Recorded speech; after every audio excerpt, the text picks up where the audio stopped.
Good evening. Thanks very much for joining us on India Business Hour. I'm Shireen Bhan. The top stories we're tracking for you this evening.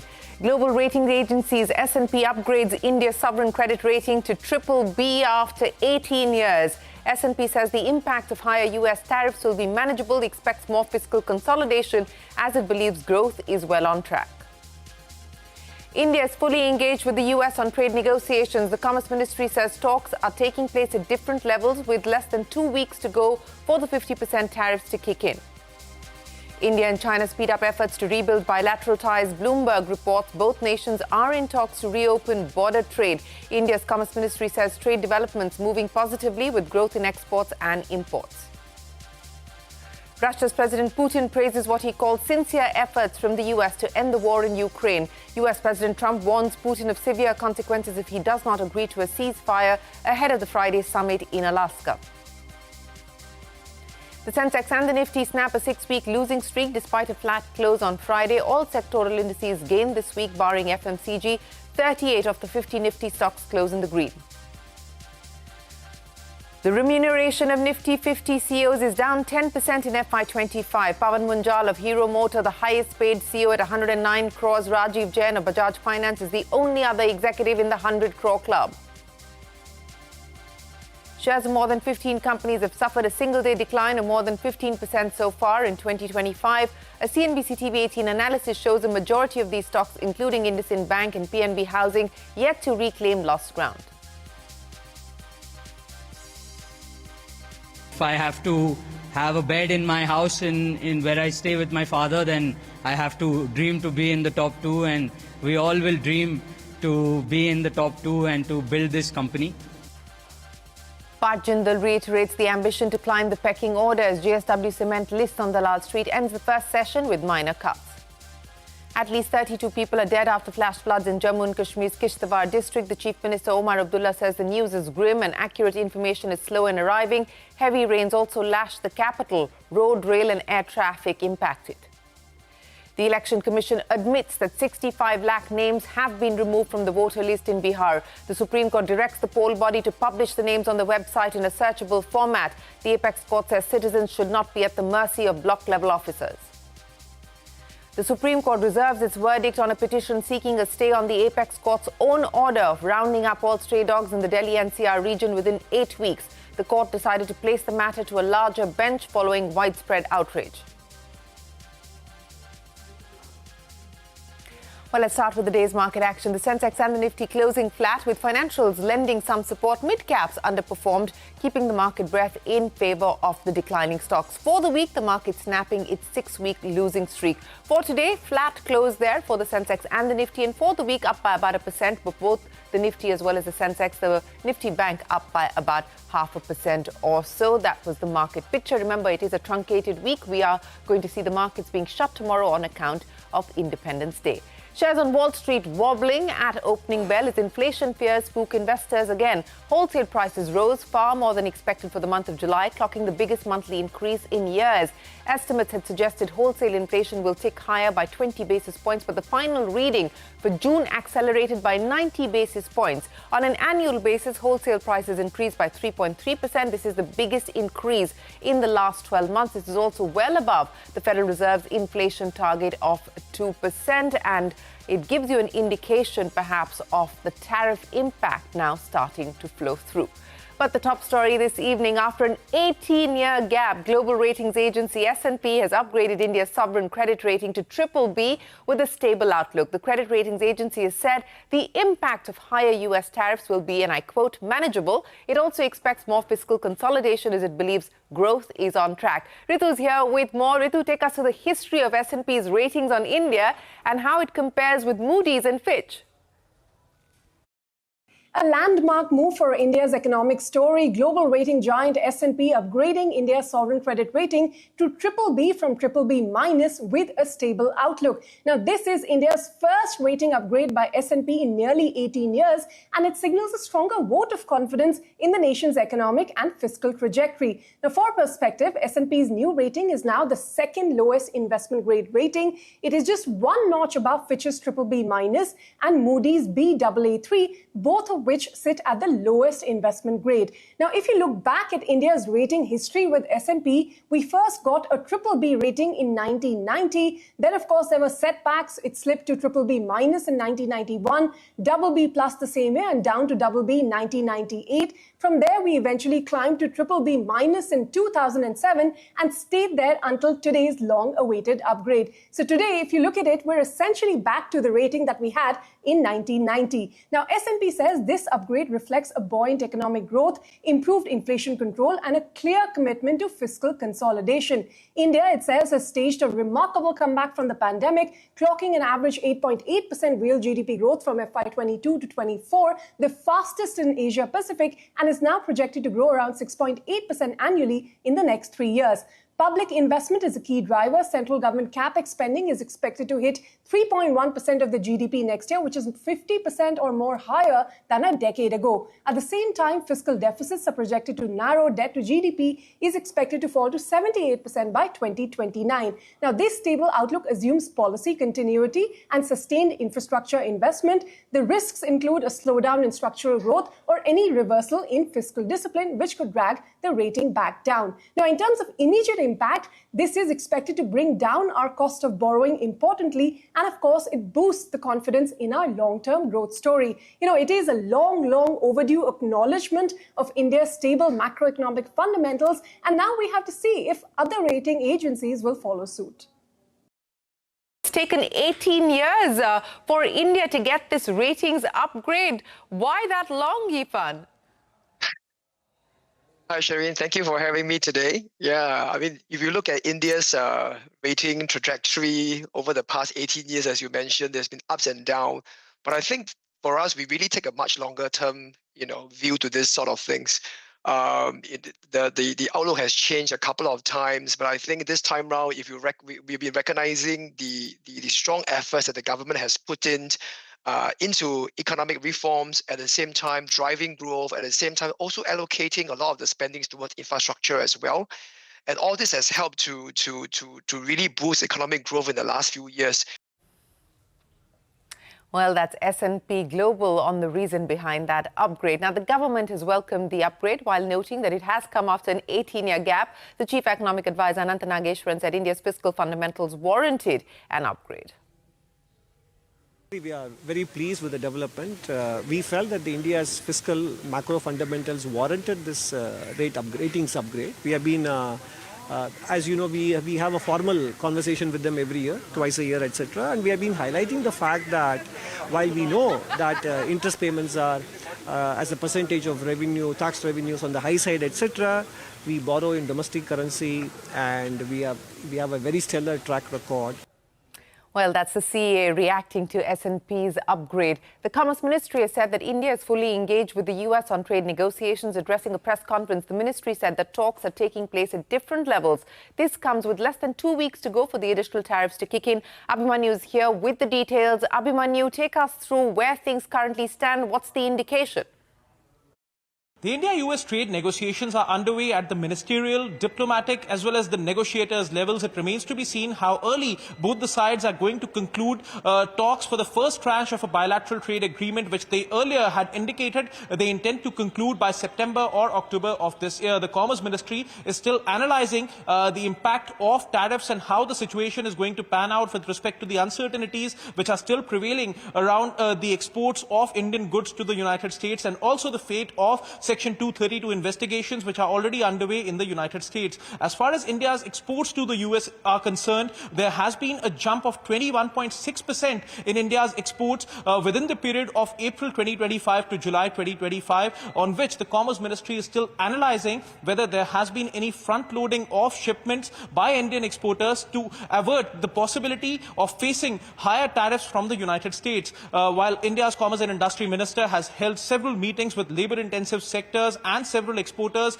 which rely a lot on the United States as far as exports are concerned. Several measures are being considered to cushion the impact on Indian exporters of the US tariffs. As a case in point, the export promotion mission is currently in its final stages, which is being looked at to increase overall exports from India to the United States as well as to several other countries. Several other geographies are being looked at, and India is looking to diversify exports across more geographies. Now, West Asia, Africa, these areas are being looked at, apart from the fact that India is looking to utilize the FTAs with the United Kingdom, with the EFTA bloc, and is also looking to conclude more FTAs with geographies like the GCC, Oman, Peru, Chile, and New Zealand.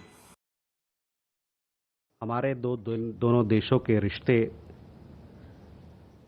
एक comprehensive strategic partnership है। जैसा कि आप जानते हैं, ये जो हमारे रिश्ते हैं, द्विपक्षीय रिश्ते, ये आपसी इंटरेस्ट यानी कि शेयर्ड इंटरेस्ट जो हैं दोनों देशों के, अभी हमारा उद्देश्य है कि हम हमारी जो सब्सटेंटिव एजेंडा है दोनों देशों के बीच में, उस पर हम अपने को केंद्रित रखें। Well, that's the MEA on the US-India trade talks. Jeffrey Pyatt, a former assistant secretary at the US Energy Department, says India served American policy interests by buying Russian oil.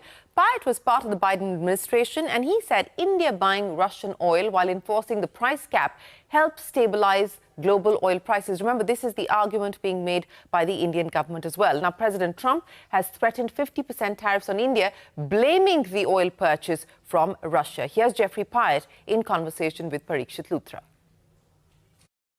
It was important that not only did India serve the objectives of US policy through its own actions, but we also had a very effective dialogue with the Ministry of Foreign Affairs, with South Bloc, with Minister Puri, on the issues around enforcement of the price cap. We did not expect Delhi to enforce the price cap mechanism itself, but India understood when we took action against, for instance, Bombay-based shipping companies that were circumventing the price cap.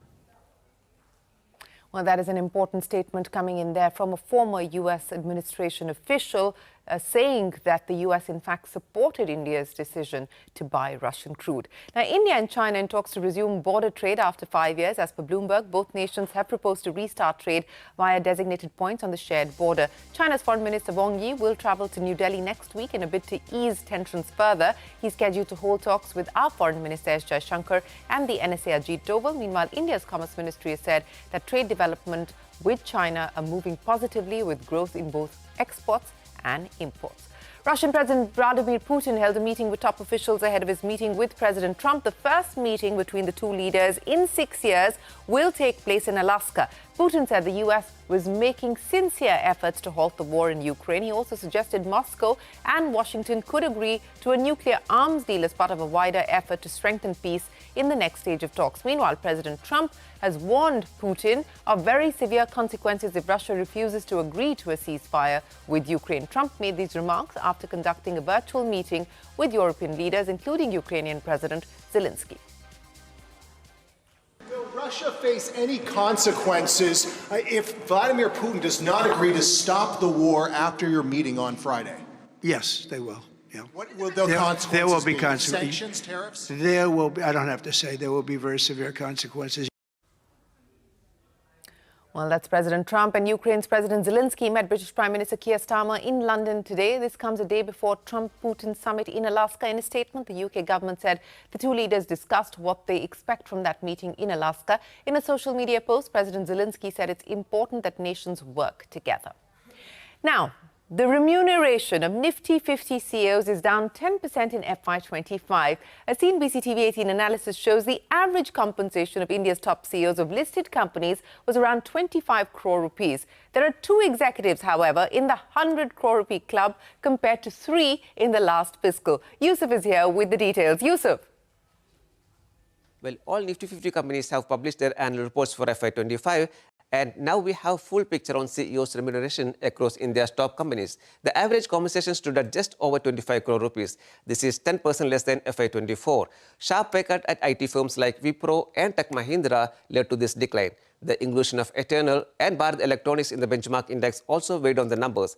FY22 remains the highest so far, with average CEO compensation crossing 28 crore rupees. The aggregate pay of CEOs was also below last year at 1,254 crore rupees. Eternal's Dibender Goyal, who joined Reliance Industries chairman Mukesh Ambani, did not draw any salary in FY25. The aggregate pay of more than 1,400 crore rupees in FY22 remains the highest so far.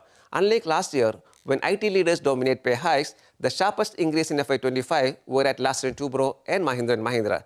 L&T CEO S.N. Subramanian saw his compensation increase from 51 crore rupees to more than 76 crore rupees. M&M Group CEO Anish Shah saw his compensation nearly double from 24 crore rupees to more than 47 crore rupees.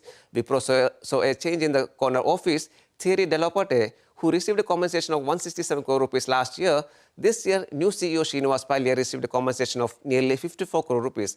Tech Mahindra is in the same boat as Wipro. CP Grunani, who resigned last year, received a compensation of nearly 92 crore rupees. This year, new CEO Mohit Joshi received a compensation of nearly 54 crore rupees. Last year, we had 3 CEOs in the 100 crore club. This year, we have only 2. Rajiv Jain's compensation at Bajaj Finance was 102 crore rupees. He remains in the 100 crore club along with Pawan Munjal of Hero MotoCorp, who also received a compensation of 109 crore rupees. So only 2 Nifty CEOs are in the 100 crore club in FY25. Well, 2 CEOs in the 100 crore club for FY25 versus 3 the previous year. Yusuf, many thanks for joining us. ICICI Bank has revised its minimum monthly average balance requirement for new savings accounts from 50,000 to 15,000 rupees in urban areas. This after a very sharp backlash. The threshold has been cut for semi-urban customers. It's been revised from 25,000 rupees to 7,500 rupees, while the minimum balance for rural account holders has been changed to 2,500 rupees from 10,000 rupees. Now, tech major Cognizant has said that 80% of its eligible employees will receive salary hikes from the 1st of November. The hikes will apply to employees up to and including the senior associate level. The company says the quantum will depend on performance rating and the country. This comes soon after TCS said it will provide salary hikes to most of its employees from the 1st of September. Shares of Infosys up after the company agreed to acquire 75% stake in Versent Group, which is a subsidiary of Australia's Telstra Group. The deal is valued at 1,300 crore rupees, while Telstra is expected to retain the remaining 25% stake. Infosys will assume operational control of the Australian firm. The transaction is expected to be closed in the second half of the current financial year. Shares of JSW Cement made a debut on the bourses today, listing at about 4% premium to the issue price. The company's IPO was subscribed over 7 times on the final day of bidding. Speaking at the event, JSW Cement's MD, Parth Jindal, shared an anecdote on why he wants to continue living with his father. He will have to take the company to the number 2 spot in industry. Here's the father and son. It was in 1986 when we listed our first company, Jindal Strips. And I went to my dad and I said that because I was only one in the family in Bombay, and then it was known as Bombay. And I went to my dad and I said that we should, if we have to grow, then we have to list our company. So my dad was very conservative, as you can imagine. He said that no, why do we need to list? Why do we want to sell our company to many people, many shareholders? We are the 9th largest cement company today. When we list in a few minutes, we will be the 7th largest in terms of market capitalization, and very excited for this long journey ahead to truly come into the top 5 in India and to be a part of the JSW group. We are not allowed to be in the top 5 or the top 10. We have to be in the top 2. And if I have to have a bed in my house in where I stay with my father, then I have to dream to be in the top 2. And we all will dream to be in the top 2 and to build this company. Well, that's the IPO of JSW Cement and the aspiration of where they want the company to be. Now, Vodafone Idea's net loss in the first quarter narrowing to 6,600 crore rupees from 7,100 crore rupees in the previous quarter. This even as revenues remain flat at a little over 11,000 crores. The average revenue per user rose 15% to 177 rupees. The company also named Abhijit Kishore as the CEO for the next 3 years with effect from the 19th of August. Kishore served as the company's chief financial officer for the last 3 years. And shares of more than 15 companies have suffered a single-day decline of more than 15% so far in 2025. A CNBC TV 18 analysis shows a majority of these stocks, including IndusInd Bank and PNB Housing, are yet to reclaim lost ground. Nimesh is here with more. Nimesh. Well, calendar year 2025 has been a tough year so far. The index returns are just 4%, but there's been a lot of companies where we've seen accidents wherein a single day the stocks have corrected between 50 to 30%. And interestingly, none of them or most of them have struggled to recover or reclaim their previous highs. So let me run through the list and the reason as well. The first stock is PG Electroplast. In a single day on August 8th, the stock corrected 20%, and that's followed by another 18% fall since the August 8th closing. So that's in a big sharp correction. And the reason for that is the company has sharply cut the FY26 guidance after a weak Q1. Look at the revenue growth guidance. They've cut the revenue growth guidance to 17 to 19% from 30% earlier. And they've cut the profit guidance to just 3 to 7% versus 39% earlier. And to add to it, the promoters just in May sold a big stake of 5.5%. So that added to the further frustration for a lot of investors. So that was the first big accident of 2025, which was a recent one. The second name is PNB Housing. A single day fall of 18% on August 1st. And after that, the stock has fallen another 5%. So it's actually underperformed. And the reason for the fall was that the MD and CEO, Girish, decided to quit, and they've announced his exit as well. Why the stock reacted very sharply is because ever since he took over in October 2022, the stock has given and has re-rated almost 3 times since then. So that was the reason why the street fell a bit disappointment on PNB Housing. So that was a big accident. The third big name is IEX, that Indian Energy Exchange. On a single day on July 24th, the stock corrected 30%. Well, the stock has seen a bit of a recovery from there. But the big reason for the fall was that regulator CERC announced market coupling, and that was a big negative for the company. In fact, Bernstein after that went ahead and has downgraded the stock and underperformed, and they've cut the target price to 99. So big accident in IEX as well in 2025. The next stock is IndusInd Bank.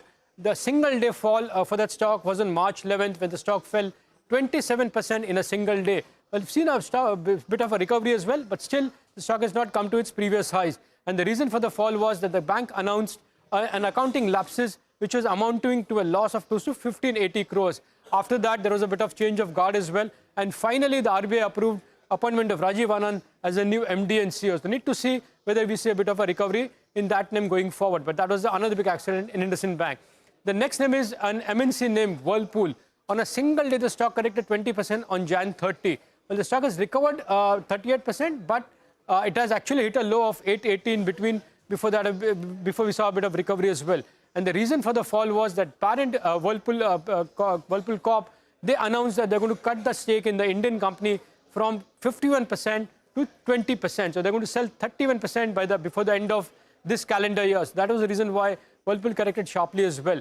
And the next stock in the list is Cient. A single day fall of 23% on Jan 24th. And after that, it fell another 13%. The stock actually hit a low of 52 low on April 7th. The big reason for the fall was a sharp cut in the guidance after their earnings in Q3. And also that the MD and CEO had announced to quit. And that led to a big derating in Cient as well. So these are the few names where we've seen individual stocks correcting sharply. The big cliche in the market, which proves right, is never catch a falling life.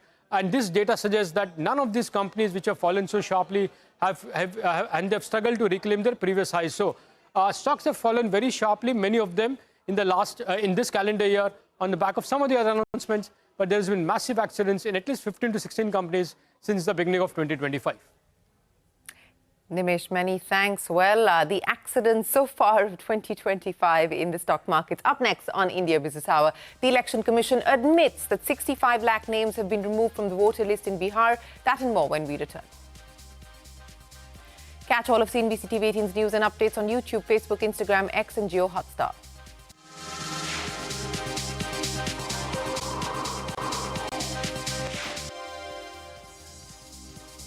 At least 32 people have been killed and over 200 are missing after a massive cloudburst triggered flash floods in the Kishtwar district of Jammu and Kashmir. Rescue teams were immediately pushed to the spot. Reports have said that the incident took place along the pilgrimage route, sparking panic among locals. Chief Minister Omar Abdullah has said that he has briefed the Home Minister Amit Shah and said that all possible resources are being mobilized from within and beyond the region to manage the rescue operations.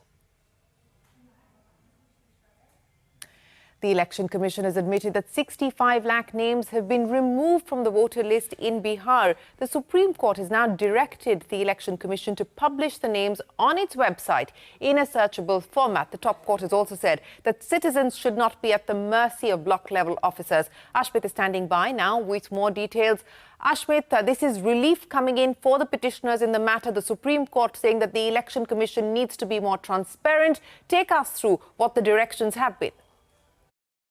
Well, indeed, an important breakthrough. This was the very relief that a number of petitioners had been asking for, that the exclusions that have been made, at least let's put them on record, let's make them public, let's give the public an opportunity to verify for themselves what their current status is as a voter on the election card, on the electoral rolls. Now, bear in mind, the Election Commission began its arguments today where it clarified that they began with 7.89 crore voters in the state of Bihar. That was whittled down to 7.24 crores, thereby meaning that 65 lakh names were reduced. When being asked as to why these exclusions were made, the Election Commission responded by saying that there were instances like in the case of 22 lakh names that were removed on accounts of deaths that were taken place. Now, petitioners have been arguing at length how there are a number of cases where dead people have been shown to be alive and alive people have been shown to be dead. And this was something that was cited by the Supreme Court as well, which raised questions about the quality of decisions that have been made at the block level, officer level for exclusions that have been made. So to that end, the question that was asked by the Supreme Court is why not have more transparency? Why not have the Election Commission publish the data in a searchable format that will allow the voters of Bihar to search online for themselves to be able to see whether their name is on the list or if it's off the list, and if it's off the list, what needs to be done to bring it back online. So towards that end, the Supreme Court giving a very specific direction that 3 days' time is what the Election Commission has to publish the data of 65 lakhs names that have been excluded. To publish that on the website has to be done in a searchable format where you and I as a voter from Bihar can search online. Not just that, even the block level officers will be required to put up this data at their respective offices, again giving voters a chance for verification. But that's not all. What's another important aspect as a part of today's hearing is that the Supreme Court, on the third time, they have nudged the Election Commission to go ahead and to accept Aadhaar. Election Commission so far has been refusing to accept Aadhaar as a means of verification. Today, for the third time, the Supreme Court has asked the Election Commission to allow for the use of Aadhaar for verification of electoral rolls. Ashmit, many thanks. Now, India's solar module manufacturing capacity has hit the 100 gigawatt mark from 2.3 gigawatts in 2014. In a post on social media, Prime Minister Modi has termed the achievement another milestone towards self-reliance. He also said that this depicts the success of India's manufacturing capabilities and efforts towards popularizing clean energy. It is the eve of Independence Day. The Prime Minister will address the nation from the Red Fort tomorrow morning. The celebrations will mark 100 days since the Operation Sindoor, in which India struck terror hubs in Pakistan following the Pahalgam terror attack, which killed 26 civilians. The plans include helicopters showering petals while carrying the tricolour, and Operation Sindoor emblem as the Prime Minister delivers his annual speech. And of course, you can stay tuned to CNBC TV 18. We will bring you the Prime Minister's speech and reactions to that. Some announcements are, of course, expected. But from all of us here on the India Business Hour team, thanks very much for watching. Here's wishing all of our viewers a very happy Independence Day. It promises to be a busy working weekend. We will get you all the latest details from the Putin-Trump summit as well. From now, from all of us, goodbye. Thanks for watching. सुशासन के माध्यम से बड़ी संख्या में लोगों को गरीबी से बाहर निकाला गया है। सरकार गरीबों के लिए अनेक कल्याणकारी योजनाएं चला रही है। जो लोग गरीबी रेखा से ऊपर तो आ गए हैं, लेकिन मजबूत स्थिति में नहीं है, उनको भी ऐसे योजनाओं की सुरक्षा उपलब्ध है ताकि वे फिर से गरीबी रेखा से नीचे ना चले जाएं। ये कल्याणकारी प्रयास सामाजिक सेवाओं पर बढ़ते खर्च में परिलक्षित होते हैं।